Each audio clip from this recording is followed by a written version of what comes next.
Rev up your engines!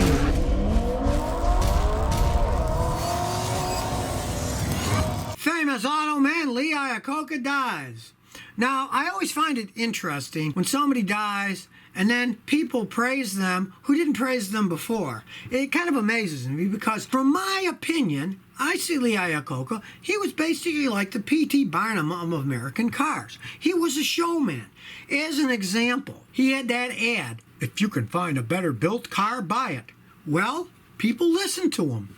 Unfortunately, they didn't buy Chryslers. They bought Toyotas and Hondas. Then Chrysler went bankrupt. Mercedes bought them, and now Fiat owns them. So a lot of his stuff was show. They talk about, oh, he brought the K cars to Chrysler. Anybody who knows about cars, K cars are some of the ugliest, crappiest made cars of all time. So I don't know if I'd praise anybody for doing that. But the big thing was, what a lot of people don't remember, because people tend to forget history, was in 1971.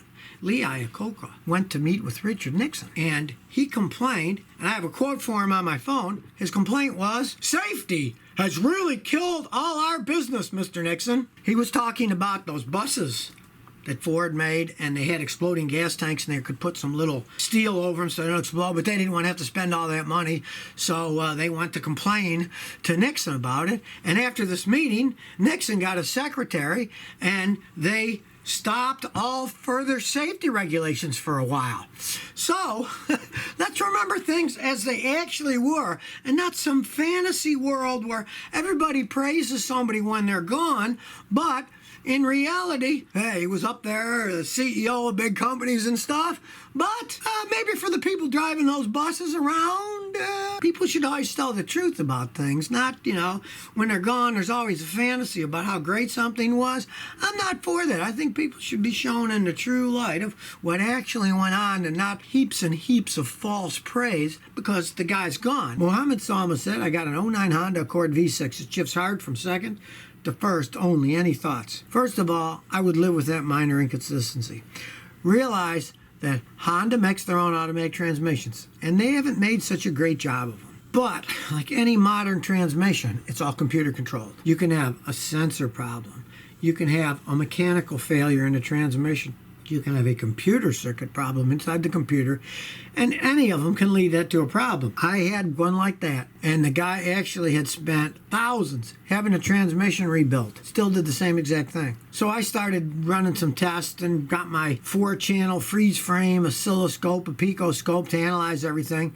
And it turns out that it was the main computer. The driver circuits for the shifting was messing up, and I replaced the computer, and it solved the problem.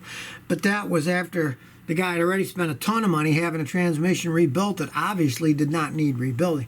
They're very complex stuff. And with that little thing, you might try to find a guy like me to check it out. But even if it was just the computer, that was still almost a $2,000 bill by the time it was done with a brand new computer and reprogramming it and diagnostic time. So if it only does it then, personally, I'd live with it rather than attempt to fix it, especially on a car. You're talking about an 11-year-old car. It's not worth all that much money. Would you really want to spend that kind of money on it? Dirk Diggler says, "Scotty, how long do batteries last?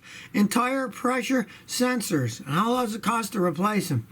Well, it depends on how much you drive and how much you use them, because most of them have centrifugal switches. So they only turn on when you're driving the car. If they sit there for a long period of time, they'll turn themselves off. Otherwise, they'd run out of batteries fast. Now, I've seen some Toyotas that were 10 years old and they still worked perfectly fine. But on the other hand, I've seen some Chryslers that were a year and a half old and they wore out already. Now, it is expensive to replace them because the tire has to be taken off the rim, then you got to put a new sensor in, then you got to put the tire back on the rim and rebalance it.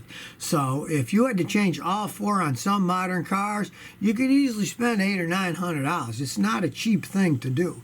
That's why I say nothing beats a gauge in your glove box every once in a while in the morning. Check the pressure yourself. It's easy to do, and it's not going to break down, and it costs you $6 for the gauge. And you'll never, if you have to buy another gauge, it's only $6. Sylvia, Frank asks, what color car would you buy that would be the most visible to be seen for safety reasons? Well, that's a no-brainer. A yellow car. You notice that all the safety guys, they're wearing stuff with yellow or bright orange sashes on them. You can't miss a yellow car. My grandfather had a yellow Buick once. I always laughed at him. He bought bought him used, so he didn't have much pick on a color, whatever color it was. Yellow is definitely, you can't miss a yellow car. But for the same reason, don't buy a yellow sports car because the cops will see you and pull you over faster. I had a customer with a yellow Mustang, man. He got a lot of tickets. It was easy to see that Mustang. Ort says, hey Scotty, is it possible for the parking brake to shift? It works, but I pulled it, I can feel it. It moves shifted sideways. Well, generally what that means is that your parking brake assembly is wearing out. If it's one that you pull up in the middle and it's shifting side to side, that usually means that the bushings on the rod are worn and it wobbles too much and it needs replacing. If you care, I mean, if it works okay, it's not hurt anything. And if it's the one that you step on with your left foot and it wobbles, that means that that pedal assembly, the same thing. The bushings on the end where the fulcrum that it spins on is starting to wear out. I mean, if it works okay, it's not going to hurt anything. But if you're worried about it, you'd have to buy the whole pedal assembly. They don't sell repair kits for those things. You'd have to buy the whole pedal assembly. Bradley Oliver says, hey, Scotty, should I invest in Bitcoin? Okay, well, I know a little bit about finances. I've been playing the stock market my whole life. No, don't invest in Bitcoin, and here's why. What you're basically doing with Bitcoin is you're betting against governments and their banking institutions. Now, look at China. A while back, China made Bitcoin illegal.